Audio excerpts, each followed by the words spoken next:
हाँ, good morning बच्चों। ठीक है, आज अपन बात करेंगे केमिस्ट्री के अंदर किसकी, उपकोष की। उपकोष को अपन क्या बोलते हैं, सबसेल। उपकोष जिसको बोलेंगे सबसेल। तो ध्यान रखना बच्चों, जो उपकोष बोल रहे हैं इस उपकोष की खोज किसने की थी, सोमरफील्ड ने। तो याद रखना इसके खोजकर्ता कौन है, खोजकर्ता। तो इसके खोजकर्ता है सोमरफील्ड। खोजकर्ता कौन है, सोमरफील्ड है।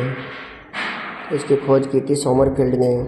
और याद रखना इस उपकोष है ना, इस उपकोष में अधिकतम इलेक्ट्रॉन ध्यान रखना बच्चों, अधिकतम इलेक्ट्रॉन का सूत्र होता है 2 कोष्ठक में 12+1। ये होता है उपकोष में अधिकतम इलेक्ट्रॉन का सूत्र। और याद रखना आपको उपकोष में अधिकतम इलेक्ट्रॉन का सूत्र है 2 कोष्ठक में 12+1।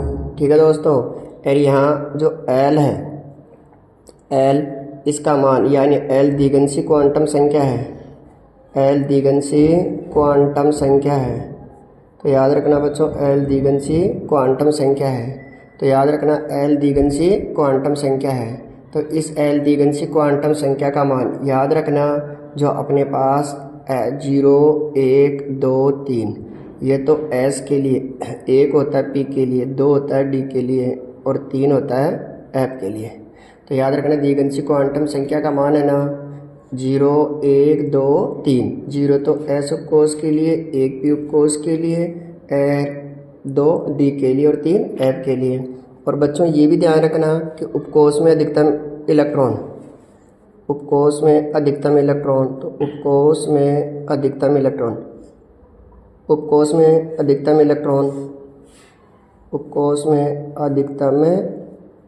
इलेक्ट्रॉन का तो आपने क्या कर लिया 2 कोष्ठक 12+1।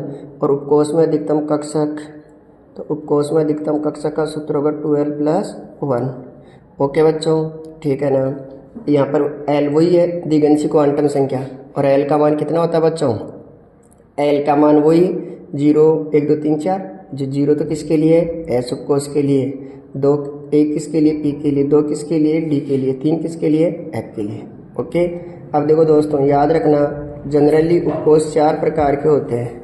उपकोष जनरली 4 प्रकार के होते हैं बच्चों। ठीक है, अब देखो 4 कौन कौन से होते हैं। एक बात अपन कहेंगे S उपकोष, और एक कहेंगे P उपकोष, एक कहेंगे D उपकोष, और एक कहेंगे F उपकोष। ठीक है, तो देखिए F उपकोष, ठीक है बच्चों, F उपकोष कहेंगे। अब लेकिन देखो बच्चों ध्यान रखना, अगर S, तो S का मतलब क्या है, शार्प यानी सतही, यानी इसमें इलेक्ट्रॉन कहाँ पाए जाते हैं, सतह पर पाए जाते हैं। P का अर्थ क्या बच्चों, प्रिंसिपल। P का अर्थ है प्रिंसिपल बोले तो मुख्य, यानी इसमें इलेक्ट्रॉन मुख्य अक्ष पर पाए जाते हैं। D का अर्थ क्या है, डिफ्यूज्ड। D का अर्थ है डिफ्यूज्ड यानी विसरित। इसका मतलब है कि इसमें इलेक्ट्रॉन अक्षों के बीच में भी पाए जाते हैं, अक्षों के ऊपर भी पाए जाते हैं। F का मतलब है फंडामेंटल यानी सैद्धांतिक। इसका मतलब है कि इसमें इलेक्ट्रॉन किसी सिद्धांत के अनुसार भरे जाते हैं। ठीक है बच्चों, सिद्धांत के अनुसार भरे जाते हैं। क्लियर है? तो देखिए याद रख लेना अच्छी तरह से। S यानी शार्प सतही, P यानी प्रिंसिपल मुख्य, D यानी डिफ्यूज्ड विसरित, F यानी फंडामेंटल सैद्धांतिक। ठीक है बच्चों। अब देखिए इस S की जो आकृति होती है, S की आकृति गोलाकार होती है। S की आकृति कैसी होती है बच्चों, गोलाकार। P की आकृति कैसी होती है, डमलाकार। P की आकृति होती है डमलाकार यानी डमरू की तरह, जिसको अपन क्या बोलेंगे, डमरू की तरह। और इसकी आकृति द्विडमलाकार होती है यानी 2 डमरुओं की तरह। कैसी होती है, द्विडमलाकार यानी द्विडम्बलाकार 2 डमरुओं की तरह। और F की आकृति याद रखना बच्चों, F की अगर अपन बात करें तो F की आकृति कैसी होती है, जटिल होती है। F की आकृति की अगर अपन बात करेंगे तो कैसी होगी बच्चों, जटिल होगी। समझ में आ गया होगा। अब बच्चों देखो सुनो, तो एस का मतलब क्या था, शार्प सतही, यानी इसमें इलेक्ट्रॉन सतह पर पाए जाते हैं और इसकी आकृति कैसी होती है, गोलाकार। और याद रखना इसके लिए जो एल है, एल बोले तो द्विगंशी क्वांटम संख्या, इसका मान कितना होता है, 0। पी उपकोष, पी का मतलब प्रिंसिपल यानी मुख्य, और इसकी आकृति कैसी होती है, डमलाकार। इसके लिए एल का मान कितना होगा, 1 होगा। और डी के लिए एल का मान 2 होगा। और एफ के लिए एल का मान कितना होगा बच्चों, 3 होगा। एफ के लिए एल का मान 3 होगा, एल का मान 3 होगा। अब याद रखना, समझ आ गया बच्चों। अब एस उपकोष में अधिकतम इलेक्ट्रॉन की बात करते हैं। अधिकतम इलेक्ट्रॉन, तो अधिकतम इलेक्ट्रॉन का बच्चों आपको सूत्र बताया था 2 कोष्टक में 2l + 1।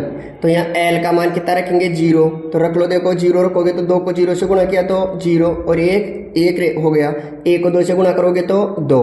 तो इसमें अधिकतम इलेक्ट्रॉन 2 आएंगे। अगर इसके अंदर बात करें अधिकतम इलेक्ट्रॉन की, तो अधिकतम इलेक्ट्रॉन इसमें कितने आएंगे, 6। कैसे आए 6, एल का मान इसके लिए 1 रखेंगे तो 2 को 1 से गुणा किया तो 2 और 1 3, 3 ने 2 से गुणा किया तो 6। इसके लिए देखो एल का मान 2 आ रहा है, तो 2 को 2 से गुणा किया तो 4, 1 5, 5 ने 2 से गुणा किया तो 10। इसमें अधिकतम इलेक्ट्रॉन कितने आएंगे, 10। और अगर इसमें अधिकतम इलेक्ट्रॉन की बात करें तो इसमें 14 आएंगे। 14 कैसे आए, क्योंकि एफ के लिए एल का मान कितना रखना है, 3 रखना है। तो देखो बच्चों, अगर एल का मान अगर 3 रखेंगे तो अगर 2 को 3 से गुणा किया तो 6, 1 7, 7 को 2 एल का मान 3 रखना है ना, 2 को 3 से गुणा किया तो 6, 1 7, 7 को 2 से गुणा किया तो 14 आ गए। अब देखो बच्चों सुनो, अगर अपन बात करते हैं अधिकतम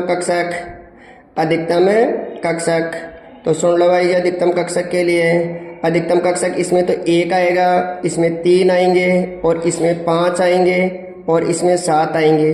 क्यों आएंगे, इसलिए आएंगे देखो 7, क्योंकि इसके फॉर्मूले में अपन ने क्या नहीं किया है, 2 से गुणा नहीं किया है। अगर 2 से गुणा नहीं करेंगे, यानी देखो 2 से गुणा नहीं किया ना, तो 2 से तो इसका आधा कर दो 1, इसके आधे कर दो 3, इसके आधे कर दो 5 और इसके आधे कर दो 7। तो देखो बच्चों, एक बार पूरे को सेपरेट समझ लो। उपकोष, जिसको इंग्लिश में सब सेल बोलते हैं, खोजकर्ता सोमरफील्ड था। अधिकतम इलेक्ट्रॉन 2 कोष्टक में 2l + 1। यहाँ l क्या, द्विगंशी क्वांटम संख्या। l का मान कितना होता है बच्चों, 0 1 2 3। 0 तो किसके लिए, s उपकोष के लिए, 1 किसके लिए, p उपकोष के लिए, ठीक है, 2 किसके लिए, d के लिए, 3 किसके लिए, f के लिए। उपकोष में अधिकतम कक्षक का सूत्र क्या, 2l + 1। उपकोष 4 होते हैं, s उपकोष, p उपकोष, d उपकोष, f उपकोष। तो याद रखना दोस्तों, s उपकोष है ना, s का मतलब क्या होता है, शार्प सतही, p प्रिंसिपल मुख्य, d डिफ्यूज विस्तृत, f का मतलब फंडामेंटल सैद्धांतिक। इसकी आकृति गोलाकार, s इसकी आकृति द्विडम्बलाकार, इसकी आकृति इसकी डम्बलाकार, d की आकृति द्विडम्बलाकार, f की आकृति जटिल। याद रखना, जो l द्विगंशी क्वांटम संख्या है, l द्विगंशी क्वांटम संख्या का मान इसके लिए तो कितना होगा, 0, p के लिए 1, d के लिए 2 और f के लिए 3। फॉर्मूले में रख के देखेंगे तो अधिकतम इलेक्ट्रॉन s में 2, p में 6, d में 10, f में 14। और याद रखना, अधिकतम कक्षक है, s में 1, p में 3, d में 5 और f में 7 आएंगे। तो समझ में आ गया होगा बच्चों ये।